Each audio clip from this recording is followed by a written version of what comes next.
Vejam esse vídeo onde a pastora Sara Shiva fala sobre o que está por trás da música secular.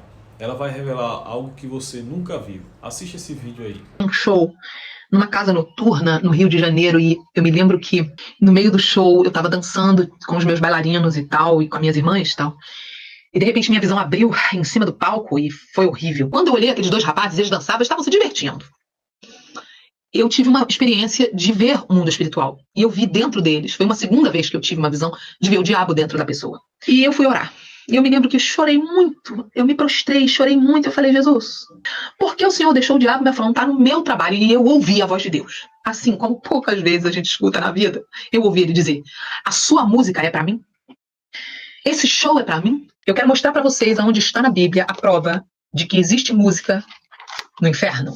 Isaías capítulo 14 diz assim: derrubada está na cova, ou Seol, que significa inferno, a tua soberba, e também o som da tua harpa, o som da tua música. Então, depois que eu li esse texto, eu encontrei base bíblica para uma experiência pessoal. Passado alguns meses, então, eu estava em casa adorando a Deus e eu estava ouvindo um CD do pastor Cirilo chamado Presença da Glória. E de repente, eu me lembro que eu resolvi ler o encarte do CD. E daqui a pouco eu fiz isso aqui, ó. Quando eu olhei o CD, eu comecei a ler um texto. Tinha um texto no encarte do CD. E de repente, no meio do texto, tinha uma frase que dizia assim: Deus não criou a música para dar prazer ao ser humano. Quando eu li essa frase, abriu minha visão espiritual na hora. Até aquele momento, nem eu sabia que eu achava que a música era uma criação do homem e para o homem sentir prazer. Então, naquele momento que a minha visão abriu, eu vou te contar o que eu vi. Como se fosse hoje, eu me lembro. Eu olhei para o teto da sala da minha casa e o teto abriu espiritualmente. Foi como se fosse, gente, uma tela de um filme. Eu vi a base do trono de Deus. Era como se fosse... No meu espírito, eu entendi. A glória saía daquele lugar, era o trono. Havia como se fosse uma orquestra de anjos, músicos, com instrumentos que você nunca viu na sua vida. Com instrumentos que eu nunca vi na minha vida. Havia instrumentos que a gente conhece e instrumentos que a gente nunca viu. De repente, eu ouvi a voz do Espírito Santo dizendo: quando Deus criou o universo, Sara, ele criou a música. E de repente eu via uma mão, que era uma mão como se fosse a mão divina, pegando um anjo. Esse anjo estava numa posição de chefia. E aí a visão sumia e mudava. E aí eu via só essa mão estabelecendo esse anjo. E ela jogava esse anjo num lugar e dava a esse anjo algo. Eu via como se Deus tirasse dele um brilho e jogava nesse anjo. E esse anjo recebia esse brilho. E esse anjo se envaidecia.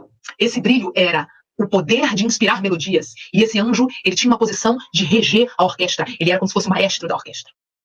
E logo depois disso, sumiu aquela mão de Deus e só ficou aquele anjo. E eu vi claramente no coração daquele anjo, subia uma vaidade e vinha um pensamento, ficou claro para mim, tudo na visão eu ouvi e vi. Ele pensava assim: por que só ele, só Deus pode ser adorado? Esse anjo dizia para si mesmo. Esse anjo perguntava: eu também quero ser, por que só Deus pode ser adorado? Por que eu também não posso ser adorado? Eu quero também ser adorado porque eu também sei fazer música. Se eu também tenho esse brilho, eu quero também ser adorado. E aí nessa hora, eu via ele caindo, Deus expulsava ele, e ele caía, e aí sumiu a visão do céu e apareceu na minha frente o globo terrestre, mas era bem grande. Não consigo fazer nem a circunferência aqui na tela para vocês. Mas eu vi o globo da terra real, e ele caía, e ele ia ficando muito feio, muito feio, muito feio, muito feio. O nome desse anjo era querubim da guarda, e ele se transformava no diabo. Ele se transformava no que a Bíblia chama de Satanás. E ele caía e pisava no globo da terra com as duas patas. Já não era mais um anjo. Ele era um demônio. E quando ele pisava, ele apontava para o céu e ele dizia: você me baniu, né? Eu vou me vingar de você. E ele jurava uma vingança. E ele falava para Deus assim, ele prometia para Deus assim, ó: você me expulsou e eu não posso mais estar no céu. Não tem problema. Aqui eu vou começar o meu movimento de música. Eu vou cativar os meus adoradores. E eu vou fazer os meus cultos. E eu vou roubar a sua adoração. E sumiu o globo da terra. E apareceu um rádio. Ele flutuava na minha frente, o rádio. Ele não era desse tamanho aqui, não. Ele era bem maior, não consigo fazer a circunferência para vocês. Ele era preto. Eu me lembro como se fosse agora. E ele era igual aqueles rádios que a gente encaixa no carro. Aquele radinho antigo que se encaixa só a frentezinha no carro, sabe? Aquele aparelho. Que a pessoa tira a parte da frente do carro. Era aquele rádio. E ele flutuava. Ele tinha os dois botões. Um botão do volume e o do dial. De cada lado. E o rádio flutuava na minha frente. E aí eu ouvi a voz de Deus. Eu senti a presença de Deus do meu lado. Isso tudo, naquele momento na sala, ouvindo o CD do pastor Cirilo. E com o encarte do CD na mão ainda. Quando eu olhei o rádio, flutuando, eu ouvi a voz de Deus dizendo: você quer saber aonde o diabo conseguiu chegar contra mim, com o plano dele contra mim? E ele disse: liga o rádio. Era o Senhor dizendo para mim: liga o rádio e você verá. Aí eu não entendi. O rádio acendeu sozinho, na visão. E ele dizia: gira o botão do rádio, e o botão começava a girar. Era como se aquele rádio, gente, fosse o rádio do universo.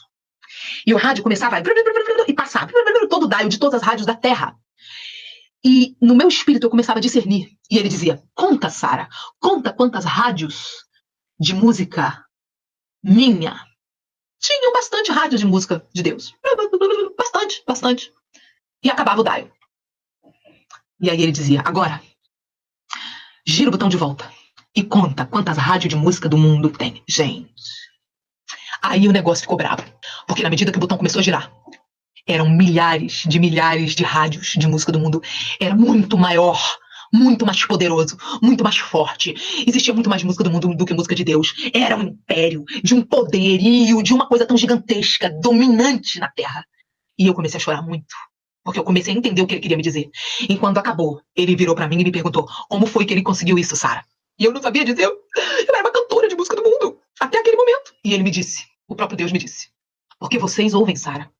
Porque vocês veem, porque vocês querem. E a quarta e última parte da visão apareceu na minha frente, foi a parte mais aterrorizante. Eu vi um show, era um show secular, e tinha aquela cabeçada de gente, e tinha um palco, uma banda qualquer, e daí eu vi um espírito, ele tinha mais ou menos 6 metros de altura, ele parecia um vulto, da cor de uma fumaça bem escura, cinza, bem escuro assim, uma fumaça preta assim, bem escura, e ele ia voando e ele subia no altar, ele ficava por detrás da banda, e enquanto as pessoas celebravam, ele recebia a adoração. Foi horrível. E Deus foi falando comigo ali, falando que shows são cultos, e eu falei, Deus, o que é isso? Naquele dia eu fiz uma aliança com Deus que eu nunca mais ia escutar música do mundo, nunca mais ia ouvir música do mundo, nenhuma. Fazer um show numa casa noturna no Rio